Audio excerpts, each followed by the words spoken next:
cadeia do açaí movimenta bilhões de reais na região norte, mas nenhum elo pós-colheita possui rastreabilidade na região. E quando a gente fala desde o produtor, não sabe o que aconteceu com esse produto quando ele foi beneficiado, ou até mesmo por resíduo virar uma matéria-prima para um outro produto, como um biocombustível, por exemplo, ninguém sabe qual foi o volume, de onde veio, quem tocou, qual foi a destinação. Isso acaba sendo um problema ambiental, econômico e principalmente de acesso ao mercado. A Masa 3 existe desde 2022 para resolver esse problema. Temos uma plataforma de rastreabilidade focada no produtor rural, principalmente na agricultura familiar. Então a gente consegue ter dados, informações desde o plantio até a colheita. Mas há um elo bem crítico, que é o pós-colheita. E a gente visa solucionar esse elo, principalmente na Amazônia, onde as cadeias são heterogêneas. O projeto que a gente está apresentando visa justamente solucionar esse problema. Um protocolo de cadeia de custódia multielo focado na região amazônica, onde a gente tem processos que não são padronizados. E a gente encontra atores com baixa conectividade, com baixa instrução, e que tudo isso deixa o formato padronizado muito distante. Então a ideia é justamente desenvolver algo que possa ser implantado e flexibilizado de acordo com as condições locais e reais de cada região. E o nosso projeto em questão é aderente a duas missões do Nova Indústria Brasil. A missão 1, Cadeias Agroindustriais Sustentáveis, e a missão 5, Bioeconomia e Transição Energética. Como exemplo, a gente tem a cadeia do açaí, principalmente aqui em Macapá, no Amapá, onde tem um potencial de geração de resíduos estimado em 270 mil toneladas por ano. E esse resíduo todo ele não é rastreado, não se tem informação, não se sabe onde foi gerado, ou até mesmo está por aí em diversos lugares de forma mal destinada. E todo esse caroço, todo esse resíduo, ele pode ser matéria-prima, principalmente para biocombustíveis. E rastrear esse ativo, ter essas informações dessa cadeia de custódia, isso pode tornar que esse resíduo hoje, que é descartado de forma irregular, pode fazer com que ele torne isso um ativo extremamente valioso, principalmente na cadeia amazônica como um todo. Hoje, o principal produto da Masa 3 é o que a gente chama carinhosamente de AgroZap. Em palavras mais simples, é uma forma de fazer gestão agrícola e rastreabilidade, onde a gente focou para agricultores familiares, para que eles possam fazer toda a sua gestão e rastreabilidade desde o plantio à colheita. É um produto que se encontra hoje entre os TRL 7 e 8, já em diversas regiões, como o Amapá, Pará, o Amazonas, o Maranhão e até mesmo em outras regiões, mas a maior quantidade de uso se encontra, de fato, nessas regiões. E o foco dele é principalmente o primeiro elo, onde a gente focou e nichou principalmente ter informações valiosas e seguras do primeiro elo. E hoje esse produto funcionando, escalando, funcionando em um ambiente real, é o que dá a base para o nosso P&D poder construir o após.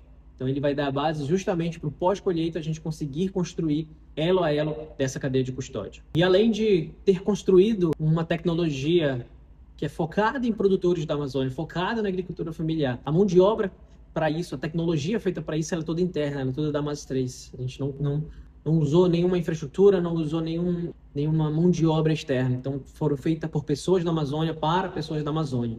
E hoje, além dessa infraestrutura, além da tecnologia ser própria, ser nossa, construída, a gente também dispõe de um espaço muito bom, muito confortável, que possa dar oportunidade desse crescimento e otimizar ainda mais o desenvolvimento de novas tecnologias e causar ainda mais impacto. Para a gente ter uma ideia do impacto negativo que é não ter um sistema de custódia, não ter um sistema de rastreabilidade, principalmente na cadeia do açaí, é o seguinte. Então imagina hoje que tem um produtor que ele colhe o açaí e ele envia esse produto para a cidade. Então a gente já tem inúmeros produtores vindo de diversos lugares, diversos estados, enviando para uma cidade.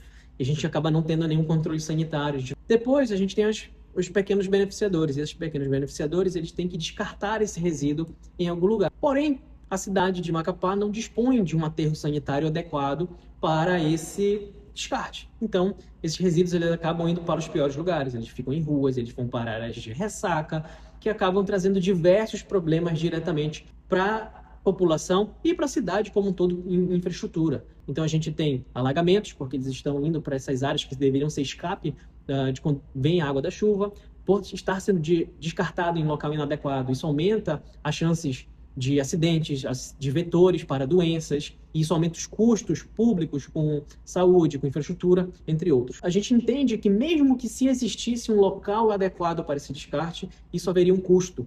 E esse custo, para essas famílias que trabalham justamente com esses pequenos beneficiadores, que são microempreendedores, esse custo ali que geraria em torno entre 170 a 150 reais semanais, esse custo de descarte ele tem um impacto muito grande na renda familiar quando a gente pega num contexto nível de Norte, nível de Amapá. A valorização, a cadeia de custódia, principalmente do resíduo, isso eu estou falando somente do resíduo. Quando a gente faz essa rastreabilidade, a gente cria essa cadeia de custódia, a gente tem essas informações que podem ser verificáveis e elas podem ser qualitativas, a gente consegue agregar valor ao resíduo. Então, a gente consegue fazer com que esse resíduo possa ter acesso de mercado, como, por exemplo, empresas de biodiesel, de biocombustíveis, que elas consigam olhar esse resíduo como algo seguro, algo que tem informação, que ela possa utilizar na cadeia produtiva, na cadeia de custódia, na produção de novos produtos. A MAS3 foi fundada ali em 2022 no programa Inova Amazônia. A gente foi agraciado pela Bolsa Sócio Empreendedor e a partir daí nós viemos conquistando alguns feitos, conseguimos participar de algumas acelerações como no Initec, participamos também do programa Sinapse da Bioeconomia pela Fundação CERT e a partir daí a gente veio conseguindo conquistar alguns clientes institucionais muito importantes. Sebrae Amapá, OCB e Sescop Pará e até mesmo a GIZ, principalmente focado nessa questão de rastreabilidade e desenvolvimento de cadeias produtivas. Então, pessoal, eu sou o Marco Failash, CTO da MAS3, e quando nós falamos em desafio técnico para o nosso projeto, nós temos que entender como a cadeia ao qual estamos trabalhando é heterogênea, como cada ator tem condições diferentes de trabalho. Quando falamos dos produtores rurais, nós temos um acesso dificultoso à tecnologia, nós temos analfabetismo tecnológico, nós temos dificuldade de conectividade. E à medida que os elos vão avançando na cadeia, nós temos um aumento de complexidade e também um aumento das necessidades de controle desses ambientes. Dessa forma, nós precisamos entender se esse ciclo heterogêneo, se nesse ciclo heterogêneo é possível criar uma solução, um protocolo que garanta a integridade de dados e não só isso, a sua conexão com o resto da cadeia e a sua usabilidade.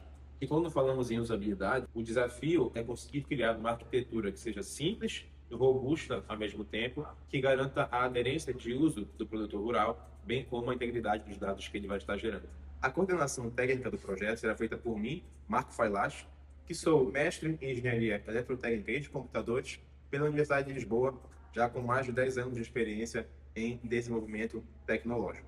A minha função será de desenvolvimento da arquitetura geral do produto, né? Ou seja, eu vou atuar no mapeamento de processos e eu vou traduzir isso para um produto e posteriormente traduzir para tecnologia e fazer também a coordenação do time como um todo. O nosso time é composto por diversos engenheiros. Além de mim e Marco, nós temos o Vitor Monteiro, engenheiro já com mais de 10 anos de experiência em desenvolvimento de tecnologia também. Temos o Murilo, engenheiro sênior, atuante na MAS3 desde o seu início. E o Daniel Barkley, também engenheiro pleno, com formação em engenharia aeroespacial na Inglaterra, que atua também como desenvolvedor de software na MAS3. A nossa infraestrutura de desenvolvimento de tecnologia é toda cloud-based. Todo o nosso sistema de CI/CD, né, de entrega contínua e desenvolvimento contínuo é feito via Git. Nós temos todo um ecossistema que ele é automaticamente atualizado quando tem uma atualização do nosso código. Todas as nossas máquinas virtuais, nossos servidores, nossos bancos de dados são na nuvem, utilizando os serviços mais confiáveis existentes hoje no mercado. E tudo isso é feito seguindo, todo esse processo de desenvolvimento é feito seguindo o que tem de melhor nos padrões de processos para desenvolvimento. E hoje a MAS3 está construindo a infraestrutura de rastreabilidade da bioeconomia Amazônia. E isso não é apenas uma ideia, isso é a construção, é a evolução natural do produto em que a gente já criou, já desenvolveu, já está em campo. A gente consegue ter acesso, conhecer, falar com os produtores e a gente acaba entendendo os números, os gargalos e todos os problemas dessa cadeia como um todo. E o que falta ainda é justamente essas incertezas tecnológicas que somente pesquisa e desenvolvimento conseguem resolver. Justamente com o apoio do FINEP, a gente busca em 4 localidades, Macapá, Oiapoque, Ilha do Marajó e Castanhal, validar justamente toda essa cadeia de custódia sem padronização. A gente pegou justamente 4 localidades que cada uma tem a sua especificidade para que a gente possa atingir o objetivo, que é justamente atingir o objetivo de conseguir criar, de conseguir desenvolver a cadeia de custódia com integridade, acessibilidade e principalmente valor agregado para a bioeconomia na Amazônia. Com isso, a gente tem alguns impactos muito bem definidos, que é diminuir a assimetria de informações entre produtor e comprador, é conseguir dar visibilidade, conseguir dar segurança, principalmente na cadeia de resíduos, fazendo com que esse resíduo possa ser valorizado e vendido, escoado, trazendo alguns benefícios, principalmente locais e para a cadeia como um todo, e criando uma infraestrutura de dados que permite o valor agregado não somente na cadeia do açaí, mas em diversas cadeias da bioeconomia na Amazônia.